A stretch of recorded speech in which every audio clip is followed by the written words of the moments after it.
Baga gara chaanaalii Ji'oolessan 17 tiiviitti nagaan dhuftanii sabiskiraayib gochuun barnoota keessan ji'oogiraafii qayyabachuu jalqaba.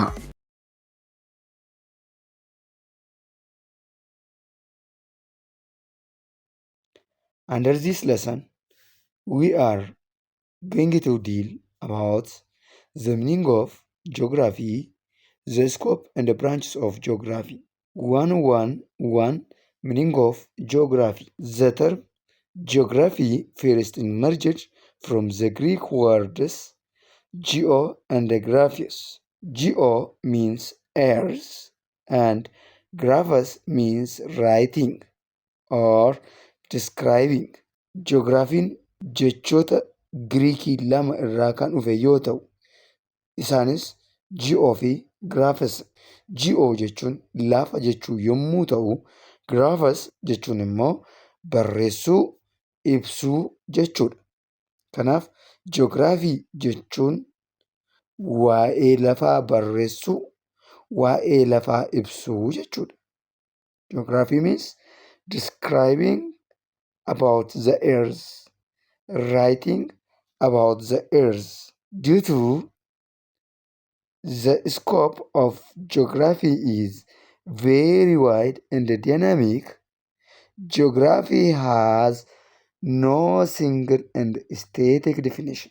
Sababa daangaan qayyabannaa barnoota ji'oogiraafii jijjiiramaa fi bal'aa ta'eef, ji'oogiraafiin akka barnoota biroo hiika qeenxee fi dhaabbataa ta'e hin qabaatu.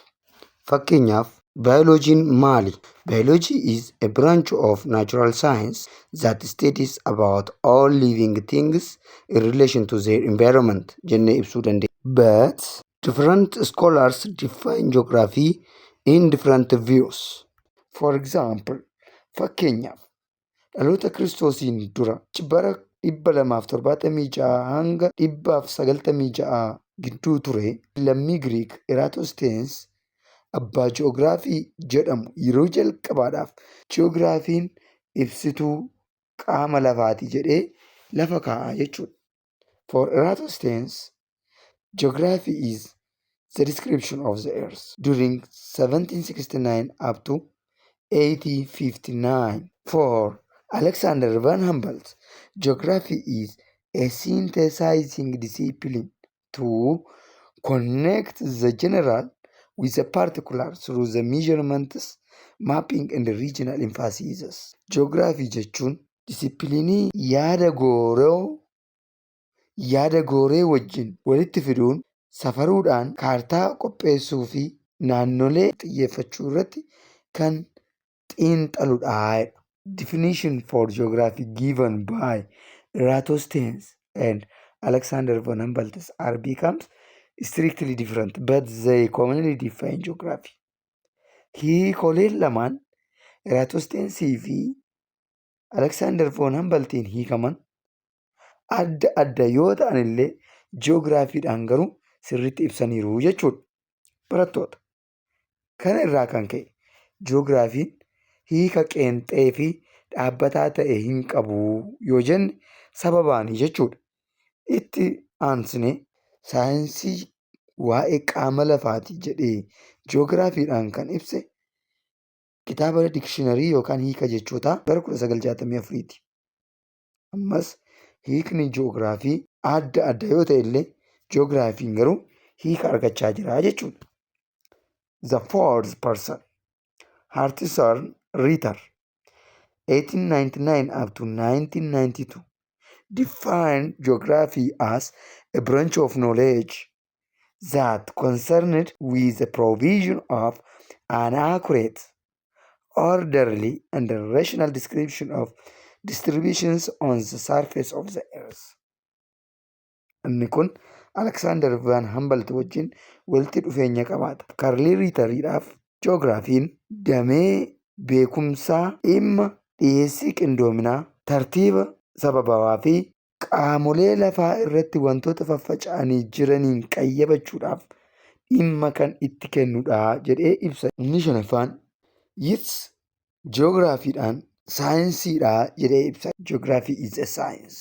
Here Concise Oxford Dictionary also says that geography is a science. Geography is a science that is concerned with the rational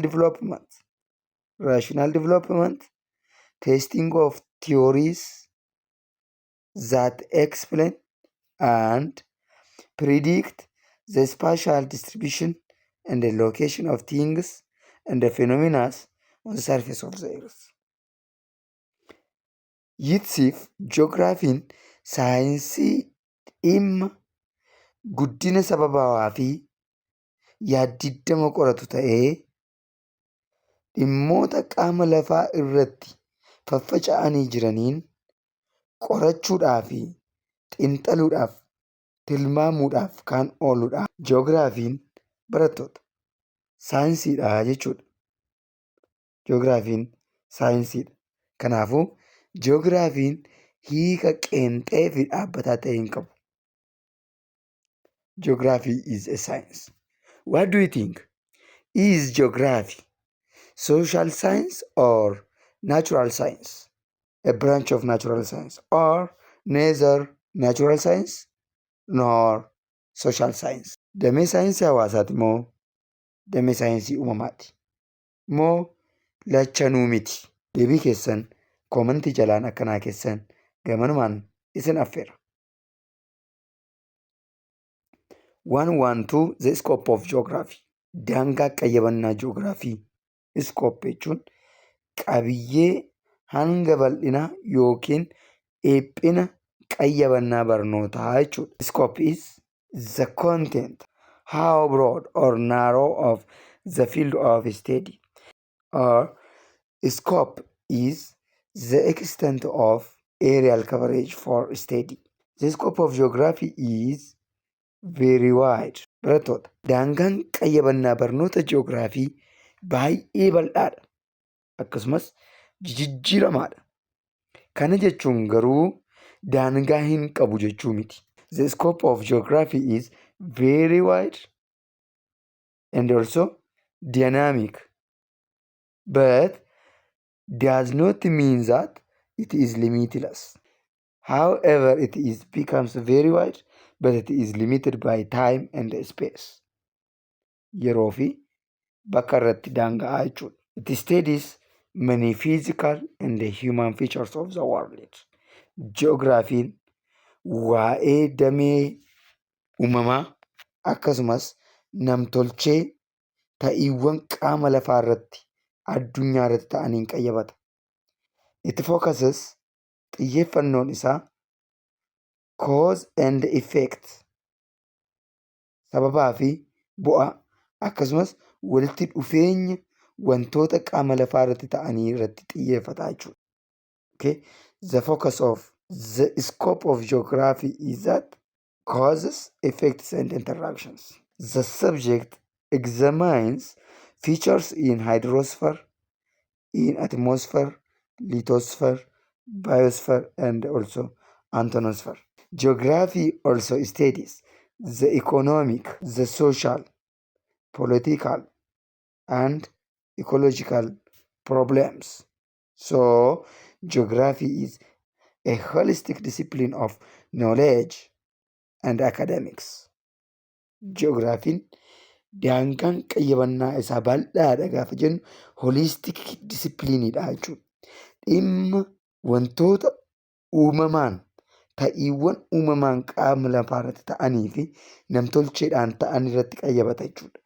Waa'ee qaama bishaanii, waa'ee qaama qilleensaa, waa'ee qaama lafaa fi jajjaboowwan lafaa irratti argamanii, waa'ee lubbuu qabeeyyii, waa'ee kaalcharaal landskeeppii qayyabataa jechuudha. Isaan kun naachuraaliidha uumamaan.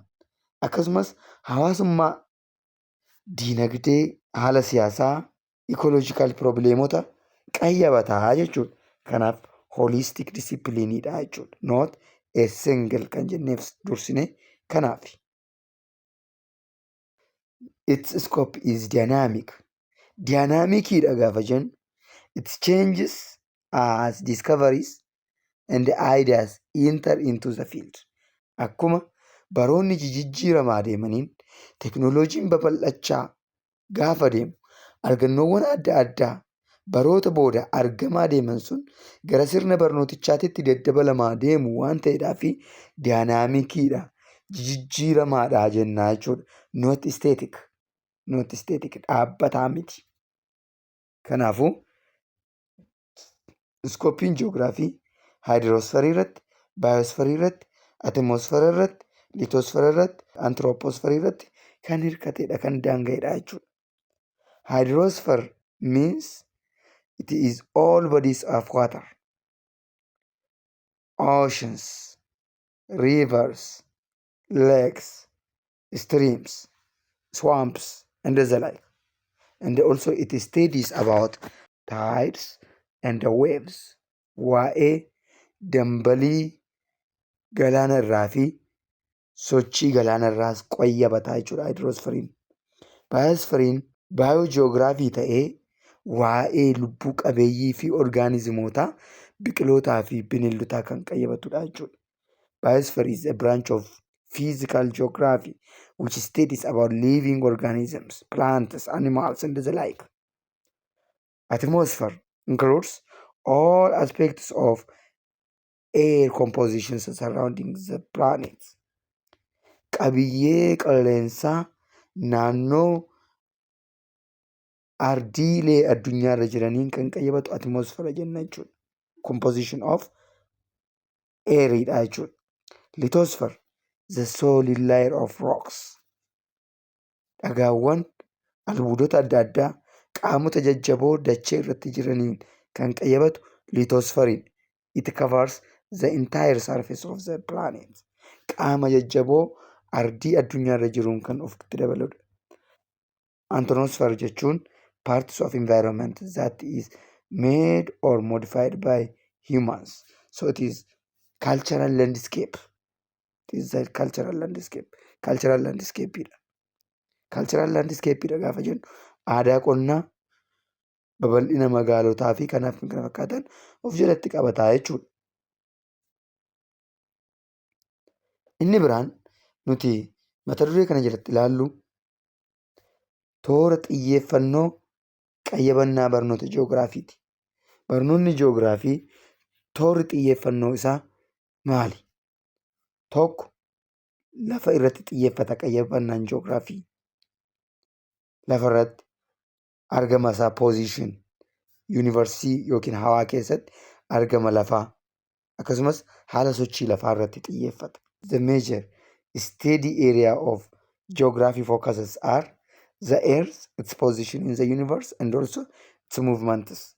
Different physical features that constitutes the earth's surface, the forces that cause them, their variations from place to place, and their changes over time.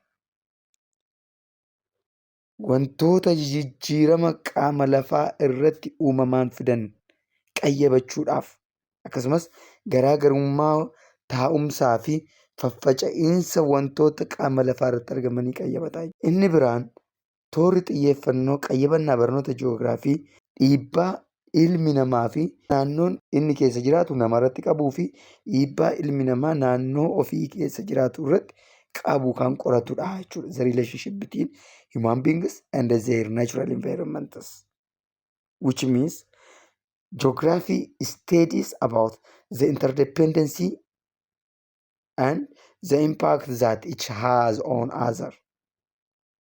Okay, the impact of human beings on the environment and also the impact of environment on human beings can be the major focus study areas of geography.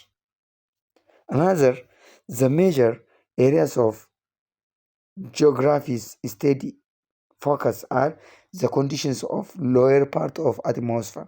Waa'ee qilleensaa qayyabata.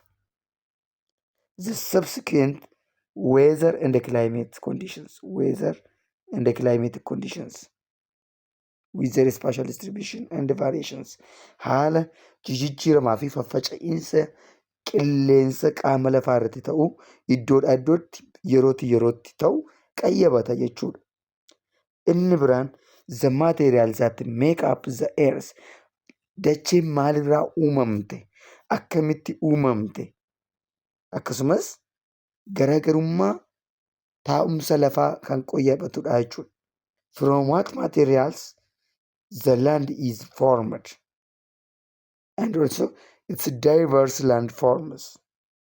The other, the major economic activities of humans and the impacts on the environment. Hawaas dinagdee ilma namaa qayyabata.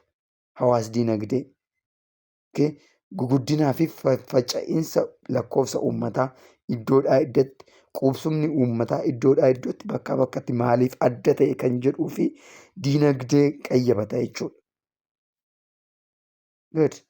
Barattoota, yoo isiniif hin galle komantii jalaan yaada qabdan akka naa keessan gamanumaan isin yaadachiisa. Mata dureen keenya sadaffaan kutaa kana jalatti ilaallu dameewwan ji'oogiraafiiti. Ji'oogiraafiin uumamaan dameewwan gurguddoo lamatti qoodama. Kunis fiizikaal ji'oogiraafii fi hiimaan ji'oogiraafii jedhamuun iddoo lamatti qoodama. Geography can be classified into two major classifications. One, the physical geography, which studies the distribution of natural features of the world, and the second is human geography, that studies about the phenomena, distributions, and factors affecting the environment by the human beings. It is better to see physical geography. Physical geography can be classified into sub-classifications. One, geomorphology. Geomorphology is a branch of physical geography that studies about the formation and deformation of the earth. Haala uumamaa fi ta'iiwwan qaama lafaa irratti kan qayyabatu geomorphology jedhama. Geomorphology gaarreewwan akkamitti uumaman, sululli akkamitti uumame, pilaatoon akkamitti uumame, dacheen mataan isheetii akkamitti uumamte, pileet teektooniik baawundariin maaliin, ardiileen akkamitti uumaman, kan yuunivarsiin hawaan akkamitti uumame kan jedhu kan nuuf qayyabatu geomorphology. Climatology. Climatology studies about the weather and patterns of weather and climate conditions, air and atmospheres. Waa'ee baqqaana qilleensaa fi qabiyyee qilleensaa akkasumas jijjiirama qilleensaa iddoodhaa iddootti kan nuuf qayyabatu climatology jedhama. Biogeography. Biogeography is a physical geography that studies about living things, about phytogeography and zoogeography. Phytogeography is a branch of biogeography that studies about plants, whereas zoogeography studies about the distribution and characteristics of animals, mammals, reptiles, organisms. Biogeographiin iddoo lamatti qoodama. Inni kunis phytogeography fi zoogeographiidha. Phytogeographiin haala uumamaa fi ta'iiwwan akkasumas faffaca'insa biqilootaa yeroo qayyabatu, zoogeographiin immoo orgaanizimoota, bineeldota kan qayyabatudha jechuudha. Oceanography. Oceanographiin damee ji'oogiraafii uumamaa ta'ee waa'ee humnoota galaanarraa, dambalii galaanaa, waa'ee bishaanii, lageenii, haroowwanii, galaanotaa, caffaa'aa, burqaawwanii, yaatuuwwanii kan qoratudha jechuudha. Oceanography studies about tides, waves, water bodies like oceans, seas, rivers, streams, swamps, whereas soil geography studies about soil formation, types of soil, distribution of soil, and the characteristics of or productivity of soil. The second branch of geography is human geography, which studies the distribution and the influence of human aspects of our world. Human geography also classified into cultural geography that studies about the cultural aspects of the society in a given region, places. Population geography, the studies about the demography, about migration, about birth, about mortality, about fertility, and the like. Economic geography, studies about the economic developments, demand, consumption, supply.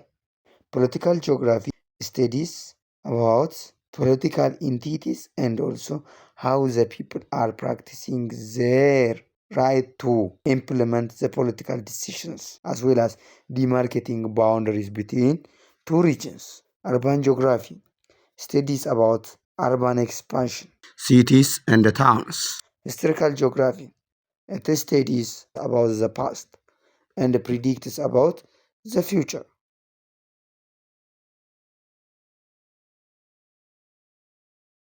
Exercise. Question number 1. Geography was defined as the synthesizing discipline to connect the general with the particular through measurement, mapping, and regional emphasis is given by blank. 2. A branch of physical geography which deals about the tides and the waves on ocean is known as blank. What are the major focus areas of the study of geography? List them. The part of the environment that is made or modified by human is known as blank. The extent of the aerial study of the discipline is called blank. The scope of geography is very wide and limitless. Is it true or false? Students, answer your questions and send via comments. Deebii keessan karaa komantiitiin akka na beeksistan anis deebii sirrii qabadhee barnoota keenya itti aanu keessatti isiniif dhiyaadha. Agasittuu nama achii nuunaa jedhu. Chaanaalii keessan Ji'oo Lesson 17 Tiyuubii waan daawwattaniif galatoomaa. Ji'oo Lesson 17 Tiyuub chaanaalii milkoomina egeree dhalootaaf dhimmu.